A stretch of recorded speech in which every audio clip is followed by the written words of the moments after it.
Japan একটি ভূমিকম্প প্রবণ দেশ। সেখানে দীর্ঘদিন ধরেই উন্নত প্রযুক্তির ব্যবহার করে ভূমিকম্প প্রতিরোধ ও প্রস্তুতির ব্যবস্থা করছে। সরকারের তত্ত্বাবধানে নির্মিত আধুনিক অবকাঠামোতে বিশেষভাবে উন্নত ভূমিকম্প নিরাপত্তা মানদণ্ড ও নিয়ন্ত্রিত প্রযুক্তি প্রয়োগ করা হয়। নতুন নির্মিত ভবনগুলো এমনভাবে ডিজাইন করা হয় যাতে তারা কমপক্ষে 70% ভূমিকম্পের কম্পন শোষণ করতে পারে।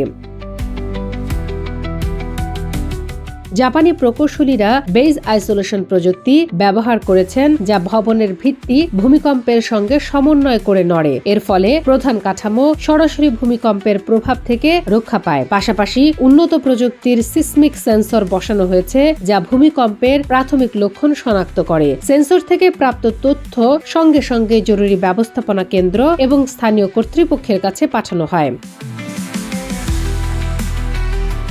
সরকারি পর্যবেক্ষণ অনুযায়ী জাপানের ভূমিকম্প প্রতিরোধ নীতি কেবল নির্মাণ ক্ষেত্রেই সীমাবদ্ধ নয়, শিক্ষা প্রতিষ্ঠান, হাসপাতাল ও জরুরি সেবা কেন্দ্রেও এই প্রযুক্তি প্রয়োগ করা হয়েছে।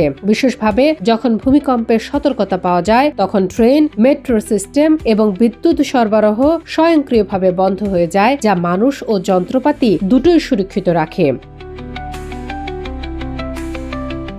জাপানের এই উন্নত প্রযুক্তি এবং সুপরিকল্পিত প্রস্তুতি আন্তর্জাতিকভাবে প্রশংসিত। বিশেষজ্ঞরা মনে করেন, জাপানের উদ্ভাবনী সিসমিক প্রযুক্তি অন্য ভূমিকম্পন প্রবণ দেশের জন্য মূল্যবান দৃষ্টান্ত স্থাপন করেছে। জাপানের অভিজ্ঞতা দেখায় উচ্চ প্রযুক্তি এবং সুপরিকল্পিত নীতির সমন্বয় ও জীবন ও সম্পদ রক্ষার কার্যকর হতে পারে। শামীমা আক্তার, বাংলা বাজার পত্রিকা, ডিজিটাল।